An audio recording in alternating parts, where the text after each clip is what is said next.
Hi, my name is Cecile Johnson. I am CEO of African Development Plan, and I'm here today as part of Global City Unity's community outreach, where we're talking about issues that affect the Black community and what you can do in forming part of the solution.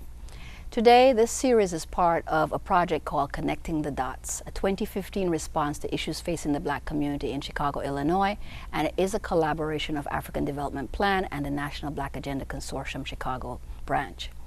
Today, my guest is Steven Heath, Steven L. Naquan Heath, affectionately known as L.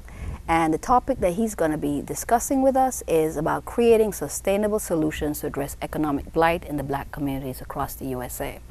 So Steven, welcome. Welcome back to our show. Thank you so much, Cecile. Many of us know you in the field where you're doing work with food, right? And sustainable food, as well as food that heals the bodies. But today we're going to talk a little bit more about how to take that to another level, right? Because it's about healing community. So in our communities today, we have something called, in the past we used to look at how was the economy going, and we would say, okay, that's how we would judge it.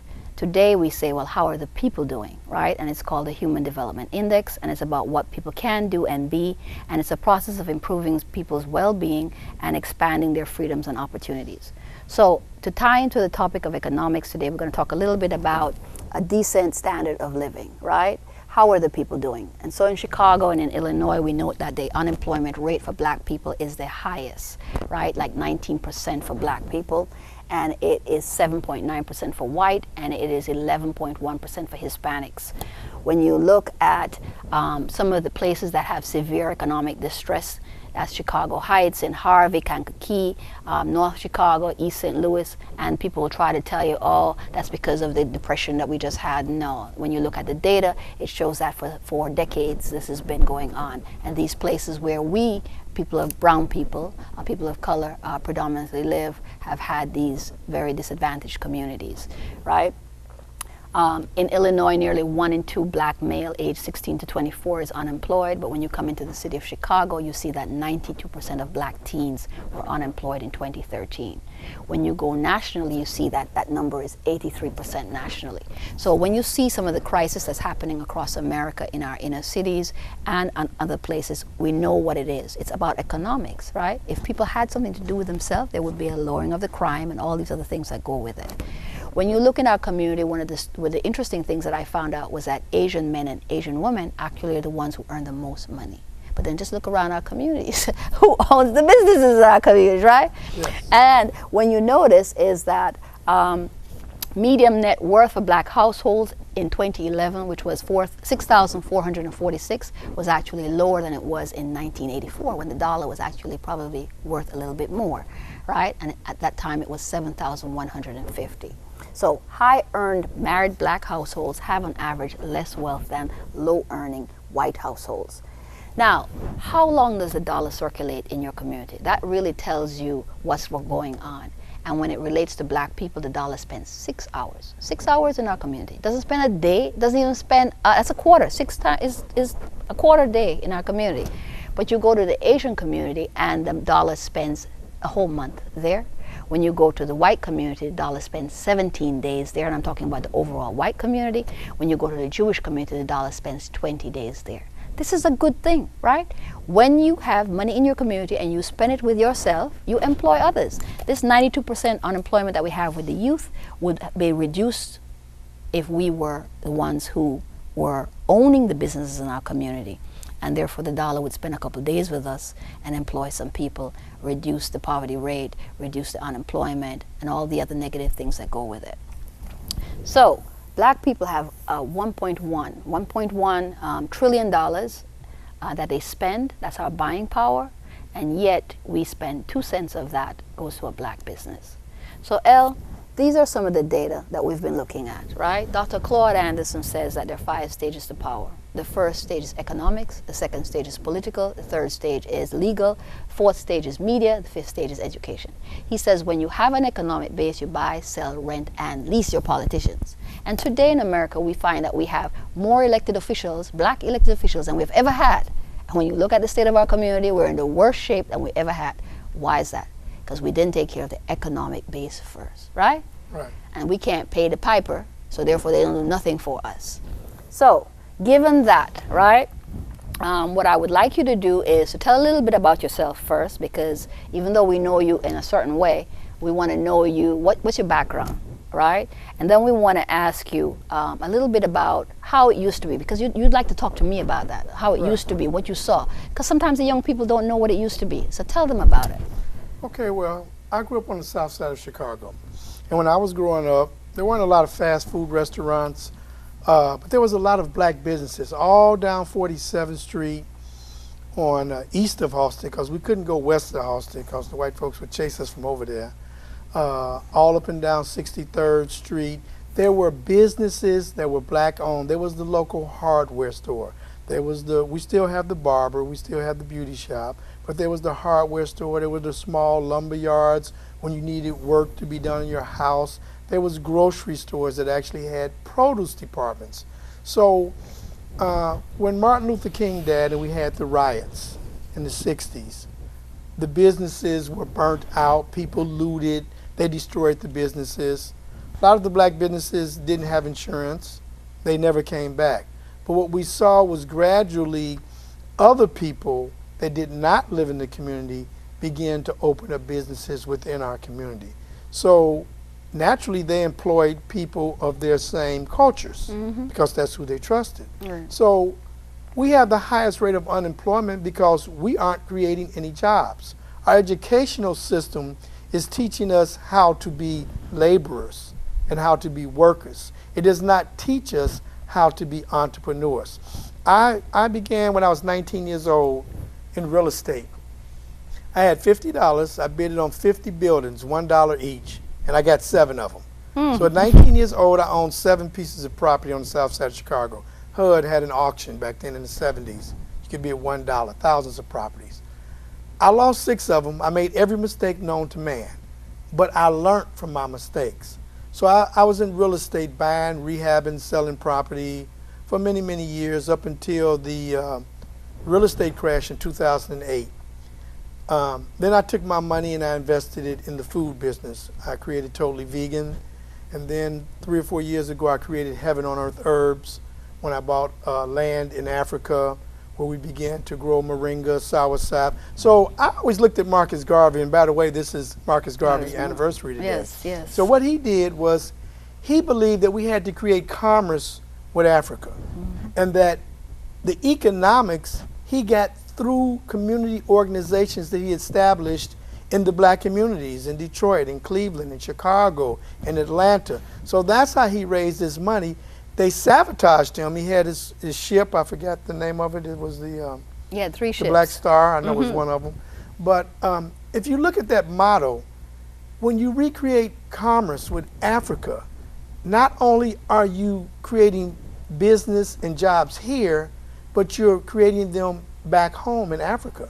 So we have to reestablish a connection with Africa because we've been over here for 500 years for a reason. And that is so that we can help people back there to develop. Africa is in need of development.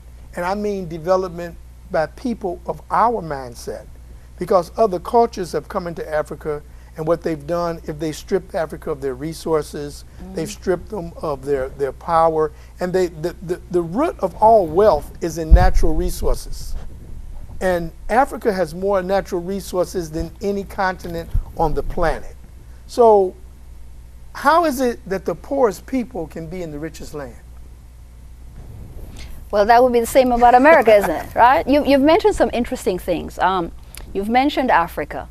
And when you look at the black community here in America, which is allegedly one of the richest lands, and you see the poverty levels, right? Yes. Then you can ask the same question. How is it Africa has the richest resources, yet the poorest people? Yes. 2015, Africa has 48% of the world's poor. 1990, Africa had 20%. Right. Okay, so what you've seen is an increase in the poverty of the people, even though billions in wealth and resources is being found daily. Okay. And the same problem over there is the same problem over here. There are systems in place that keep people in power empowered.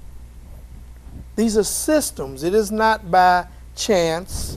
These are systems that are in place. But regardless of those systems, if we go back to the land, as Malcolm X said, well, if you're not fighting about land, you're not fighting about nothing. Right. We have millions, hundreds of millions of dollars in vacant property in our neighborhoods. Right. Okay?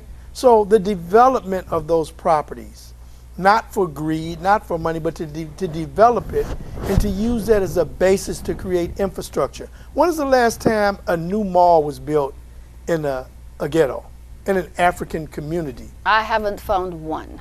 Right. So if we're not building structures that employ people and create jobs, then how can we expect for our youth to have jobs? Right. To go out somewhere else, and in that community they're going to, they have youth. Right. So they're going to employ their youth before they employ our youth. Right. The problem is that there's no job creation within our community. There's not a system where people can take good ideas and develop them into businesses. The infrastructure is not in place. So to create malls, to create incubators that people could come through, because as Genesis said, in the beginning the earth was void and without form. But the Creator had everything he needed to create everything. So it's not that we don't have what we need. Everything we need is in our community. Right. It's a matter of organizing it for the benefit of the community. We are waiting for someone else to come up with solutions to our problems. Right. And when someone else comes up with a solution, you better believe that solution is going to benefit the people that they want to get employment. That solution is going to empower them. We have to come up with solutions, community-based economics, local growing of food, local manufacturing. Everybody drinks water every day. Everybody uses toilet paper every day. How come we don't have a water business in our communities? Right. That supplies water, is used every day? How come we don't have a company, or how come we don't use the company that makes black toilet paper? Because there's a company that makes toilet paper. But collectively, we need an infrastructure where we can focus our attention on, and that's what we were talking about earlier, the Black Unity Mall. Right. You mentioned three words: Black Unity and Mall. Right. Yes. A big problem that I've seen in our community, and this is not just in Chicago, but Chicago has really been a really big problem, is the issue of unity. Right. Yes. And this lack of unity, we're quick to support others. This is August. This is Black History. This is Buy Black Business Month, right? This is also a historic month because August 1st, 1920, Marcus Garvey at Madison Square Gardens was able to bring 25,000 people together from 5 different continents to begin to talk about the formation of what you see now today with the flag and the principles of the UNIA, right? And the Black Economic Cooperative, because Marcus Garvey said everything that we use, we should be able to produce. Yes. Right? And he used an infrastructure that we already have. He used the churches, Yes. the black churches at the time. Yes. He had 983 chapters, right, in the 5 continents around the world, and had 6 million members by 1925. Today, we have TV, Twitter, phone, all these things, computers, and yet we cannot bring ourselves together. But those things disconnect us. They don't bring us together. We have not used those tools to focus. What a laser is light that focuses highly concentrated on a point. So we have to be goal-orientated and focused on a point of economic development.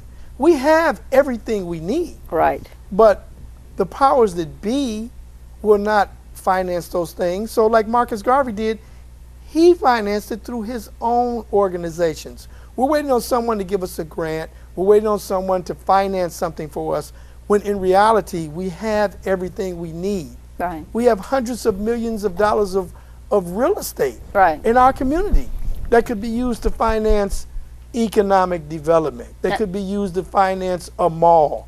Real estate, land is the essence, the basis of all wealth. So let's talk about, there was a film that came out recently called 7 a.m.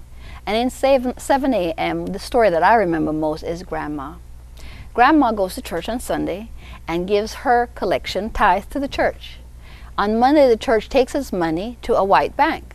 The white bank then invests in white developers who then move into the black community and gentrify.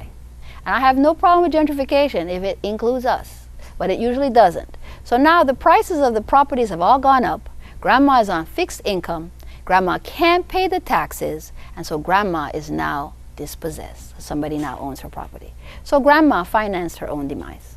That's what I got from that. Yes. Right? So how do we address that? Because what I'm hearing there is we have 2 black banks in Chicago, right? But I think it's Seaway and this other one, Illinois Federal, right? But there's 2 others that are from out of state. So it's about 4 altogether. And they shouldn't have to be begging for money, because we are banking with all these other big name banks, which I don't have a problem with banking with them, but we don't see any growth in our community. We don't see any business in our community. So that means they ain't loaning to our community, but they're taking our money. Well, I don't see vision in our community, because with vision, there comes planning. Right. And if we had a plan to take to that bank, a business plan that showed, well, we want to build a mall to house 200 businesses. We want to do an incubator for business development. If we capture 10% of the dollars that are spent in this neighborhood, we could grow so many millions of dollars. So a plan Right. that is inclusive within our community, not outside of our community. What would it do? It would create jobs. It would create entrepreneurs. It would create business, real estate development. Property value would go up. So if you haven't bought something to the bank to say, yes, we want you to finance this, and this will assist us in the development of our community. So the bank is not going to create something. That's not their job. So the leaders of the community, the people that are community planners, the people that the powers that be, our so-called leaders, our senators, our congressmen, they should be able to bring people together to create a brain trust, or we have to do it ourselves. Well, I was going to say that. I was going to say that. Like I said, we have more political representation today than we've ever had. So well, in our community, politicians are followers, not leaders. Exactly, exactly. So in Chicago here, we have been forming a Black Agenda. A Black Agenda Consortium is here. We also have a coalition of Black community organizations, and we've been building coalition with people, right? So I like the idea that you're saying, because that's exactly what we're doing. We're building a brain trust of experts. And what we need to now do is move that to the next level. We need to be able to pool our resources and use cooperative economics, right, to begin to fund some of these projects. Milton Friedman, the economist from the University of Chicago, who I really don't care much about, but he says something very important. He says all crisis creates change. And the change that occurs from the ideas that are lying around. He said all crisis creates opportunity. Exactly. He says the ideas that are lying around, he says our goal is to create those ideas so when the politically impossible becomes politically inevitable, they are implemented. Because in our community we have been so reactionary, right? And we've been worn down to some degree at this point, where we're about 3rd stage trauma, right? We keep reacting. What is needed now is for those who have the capacity to come together. So this is kind of like a plea that we're putting out right here, and begin to help us to create this Black Unity Mall. A Black Unity Mall that first is in key spots in the Black communities, right? So it could be shared. Just like how we drive out to all these other places, right, to spend our money, we could be driving there. In this Black mall, we'd be using cooperative economics. I am so tired of people telling me how they're taking the bus to the casino. And they have set aside $100 or $200 that they can just give to the casino. Could you just give it to the Black United Fund? We're going to set up a fund with the Black United Fund, right? And that money will then be used as part of the cooperative. You can get shares. We need to talk to somebody who can help us to do that, right? Create shares just like Marcus Garvey did. And you'll be now buying shares in that mall. But you will also be investing in your children, because That's the 92% unemployment will be addressed when the children will have a place that they can do their entrepreneurship, Yes. learn new skills, learn Yes. business skills, etc. Which deals right? with our educational system. Our educational system is not designed for us to become entrepreneurs. Exactly. It's designed for us to become workers. So we have to take responsibility and take action to educate our children about economics, about business opportunities, because wherever there's a void or wherever there's a need, there's an opportunity to create commerce. There's an opportunity to provide a product. If you've always talked about the needs assessment that we need. That's so important. Right. Because when you have a needs assessment and then you begin to figure out how much money is being spent that we're not producing that item, then we create a business that can take in a percentage of those funds. Right. And if the numbers are done and the business, my background is, my bachelor's is in electronic engineering, but my master's is in business, my MBA. Right. So what we have to do is we have to start with a plan. I'm going to tell a real short story. There was a nation of turtles that lived on the sea, and two great birds came and swooped up turtle eggs and was taking them back to the nest to feed their young. Some of the eggs fell as they were getting back to the nest. They landed next to a lake, and the eggs grew and grew, and 500 years later, there was a whole nation of turtles on the lake. So there was one turtle named Batu, and he was a friend of a bird. And he asked the bird, why is it that we don't feel home here? The bird told him, because you're a turtle and turtles live on the sea. And Batu said, well, how do we get to the sea? He said, you're on an island, and you're in the middle of the island. If you go any direction this far, you will reach the sea. So Batu did the computations, and he realized it would take 3 generations to reach the sea. So he called the council of the elders together, and they made a blueprint and a map, and they began to march according to the map. And when that generation died, the next generation stayed on course on the map. And then the 3rd generation reached the sea. I said that to say this. A wrong decision is better than no decision. Right. We need to have a plan that goes generational, Right. beyond what we can do personally. That's the purpose of corporations. Right. If you create a corporation, you plug the right people, you have job descriptions, and the best qualified person that fits that job description, that corporation will continue. That's right. So planning is key, execution is key, projections, economics is all key. And what we've not been seeing a lot of that in our community. We're hoping that with this series of shows that we're doing, where we're actually talking about what's going on and bringing on people like yourself who are giving these ideas, that we will begin to plant seeds. I call myself a farmer, and I'm planting ideas, seeds of the possibilities, right? Because this is not rocket science. We're going to die as a people if we do not solve this economic issue. And since we are here dressed in clothes, food that we ate, right? Water that we drink. Water that we drink, shelter that we came from, Well, and none of it belongs to us, there's something wrong with that picture. The Willie Lynch papers say, in order to create a slave, you first make them totally dependent on you for their every need. It's not that we don't know how to make clothes. We don't make clothes because we've been trained, oh, it's better to buy them from somebody else. Right. It's not that we can't grow food. It's not like we can't produce our own water. We're more comfortable letting somebody do something for us than for doing for ourselves. So we have to come up with the solutions, Right. not anybody outside of the community. Right. And the mall needs to be community owned. Right. And once you have that model, it needs to go to every city in the United States, just like the systems that are in place are in every city in the United States. That's right. We need to set up systems and infrastructure that support black business through marketing, through sales, through manufacturing. We need to create, how many manufacturing plants do African Americans own? Very few. There are a few, but very few. Very few. Very few. So if we look at the needs, we're looking at the possibilities. That's right. And this, folks, instead of depressing you, should actually make you excited. Because for young people, that means it's opportunity. It means it's time for us to tie into your young minds. We, as a community, need to begin to talk about what is education. The education that our children are getting is not providing for the needs of our community, right? Which means we need to have this conversation.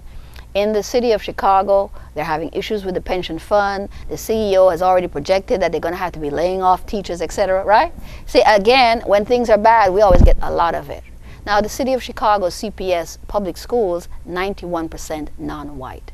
So you can understand why the state, right, where other districts are more white than us, are not concerned about what happens to the 91% non-white children in the city of Chicago. I'm going to call a spade with a spade. That's exactly what it is. It's racism. So when we begin to now focus in our communities, all that money that you spend in Inglewood, $26 million on a lottery, right? That's $26 million that you could have spent To build them all. to build them all, To right? create jobs. Shares, which would then, once the business begins to boom, because we do spend 1.1 trillion, Oh, right? yeah. Then you will get your money back. And you'll begin to have the residual income and generational wealth that other groups have. Yes. Because it's a principle and it's a practice, right? Yes. So we're not creating something new here. What we're saying to us as black people is that we need to begin to see ourselves as a center of our universe and to begin to solve our problems in that way. So we're going to be looking at economics. We're going to be looking at this creation of this mall, Black Mall, right? We're planting the seeds here. If you would like to have a store in there, how can you become a part of it, right? We're going to need engineers and architects and preferably people of color. Because again, when you look at our unemployment, it's us who are unemployed. So if we're going to create something in our community, we would like to create it. So we're looking for us to invest in us. Okay, folks, we need this kind of conversation. We also need for people to begin to speak up about what's happening in our education with CPS.